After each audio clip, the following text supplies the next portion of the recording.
की सीमा से परे है।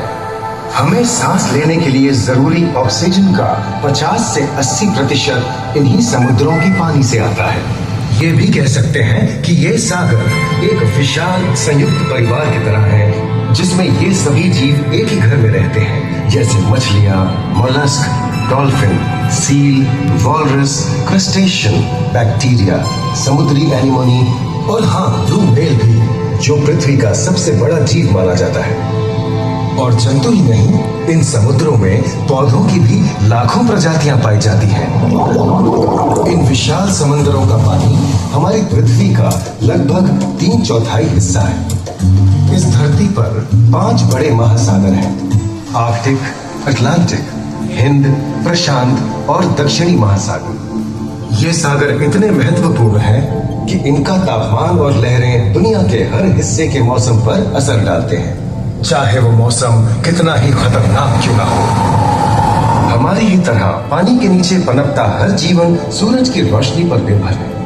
जी हाँ जनाब, सिर्फ ये जंतु, मछलियां, पेड़ पौधे ही नहीं, बल्कि बैक्टीरिया जैसे सूक्ष्म जीव भी सूरज से ऊर्जा पाकर खिलखिला उठते हैं। ये देखो मिस्टर ऊदबिलाव, कितने मजे ले रहा है। देखा इसे, अपने चेहरे की पोजीशन ऐसे बदल रहा है जैसे किसी स्पा में स्टीम ले रहा हो। और वो चली मैडम व्हेल इठलाते हुए सन बाथ लेने। और ये जोकर मछली यानी क्लाउन फिश, ये तो गाना भी गाती है भाई, बिना किसी सुर डाल के। हाँ, ये राग समुद्री जानती है और कोई खतरा महसूस होने पर ये कभी गुर्राती है और कभी चहकती है। क्लाउन फिश है ना। और ये डॉल्फिन हमारे स्मार्टफोन से भी ज्यादा स्मार्ट है। ये अपनी आवाज का इस्तेमाल सोनार की तरह करके एकदम सही दिशा में तैरती और एक दूसरे को संदेश भेजती है। जी हाँ, ईमेल या व्हाट्सएप से भी तेज। मूंगा चट्टानें यानी कोरल रीफ दुनिया की सबसे विविध इकोसिस्टम्स में से है। इन चट्टानों को अक्सर समुद्र के वर्षावन कहा गया है। आए, समुद्र में वर्षा, अजीब बात है ना। अरे दरअसल इनका नाम इनके आसपास बसे इन जीवों की विविधता के कारण पड़ा है। इनमें से कुछ मूंगे गर्म उथले समुद्र में, तो कुछ ठंडी अंधेरी गहराइयों में रहकर हमारे इकोसिस्टम के संतुलन को बनाए रखते हैं।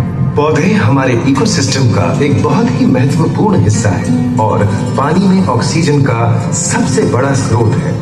इस नीले पानी में मौजूद कई पौधों में से एक बहुत ही महत्वपूर्ण पौधा है फाइटोप्लैंक्टन, जो पूरी दुनिया की ऑक्सीजन की जरूरत का लगभग 50% बनाकर हमारा अस्तित्व बनाए रखता है। इन समुद्रों में पहुंचने वाली सूरज की रोशनी की मात्रा के हिसाब से उन्हें 3 क्षेत्रों या परतों में बांटा गया है। सतह के सबसे नजदीक वाली परत को यूफोटिक जोन या सनलाइट जोन कहा जाता है। जाहिर है कि यहाँ सूरज की सबसे ज्यादा रोशनी पहुंचती है और 90% समुद्री जीवन इसी परत में मौजूद है। अगली गहरी परत को डिस्पोटिक जोन या ट्वाइलाइट जोन कहा जाता है। इस परत तक सूरज की सिर्फ 1% रोशनी पहुंचती है, जो पौधों के जिंदा रहने के लिए काफी नहीं है।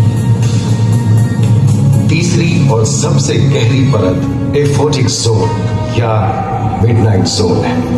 यहाँ सूरज की रोशनी बिल्कुल नहीं पहुंचती। ये परत पूरी तरह से अंधेरी और ठंडी होती है, बिल्कुल किसी हॉरर मूवी के सीन जैसे।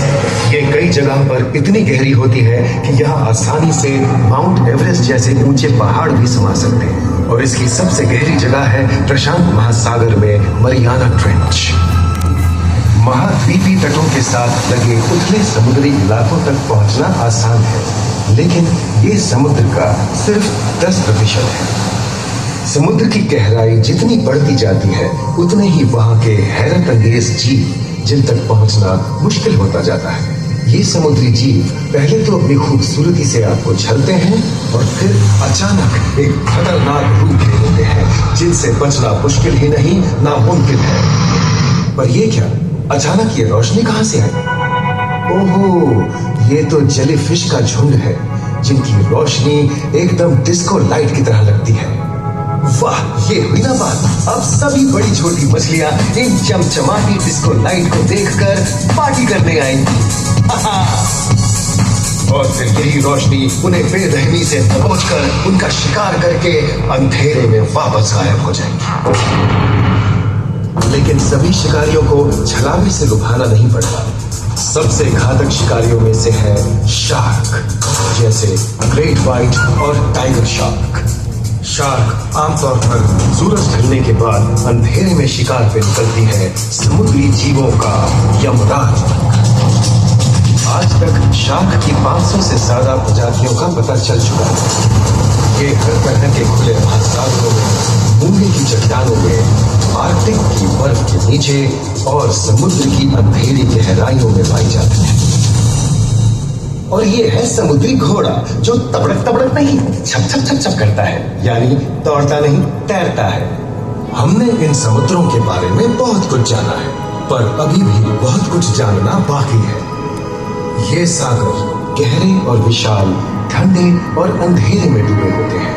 इन गहराइयों में पनपने वाली 17,000 से अधिक प्रजातियां मानो किसी कल्पना से कम नहीं है। किसी खूबसूरत एंजल की तरह दिखने वाले जीवों के साथ साथ न जाने और क्या क्या देखने को मिले।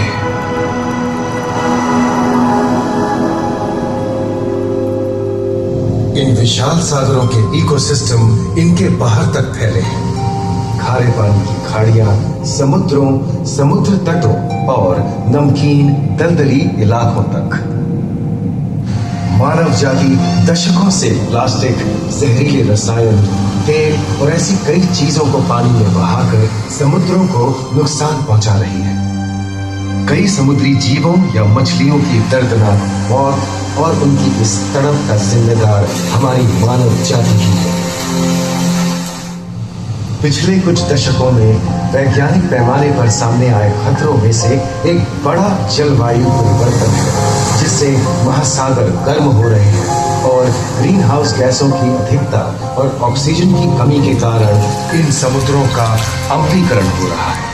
सागरों के इस तरह गर्म होने से पानी का स्तर बढ़ गया है और बर्फ की चादर पिघल रही है। इस विनाशकारी बदलाव के परिणाम स्वरूप समुद्री जीवन खत्म हो रहा है और पूरे इकोसिस्टम के लिए ऐसे खतरनाक हालात हम ही पैदा कर रहे हैं। हमारी आने वाली पीढ़ी का भविष्य इस बात पर निर्भर करता है कि क्या हम आज अपने निजी जीवन से प्लास्टिक को हटाने जैसा छोटा कदम उठा सकते हैं, या फिर हम बड़े स्तर पर सख्त नियम बनाकर उन्हें लागू करें, जिससे समुद्री संसाधनों का दोहन और प्रदूषण कम हो। याद रखिए, बात हमारे अस्तित्व की है, तो बदलाव की शुरुआत भी हमें ही करनी है।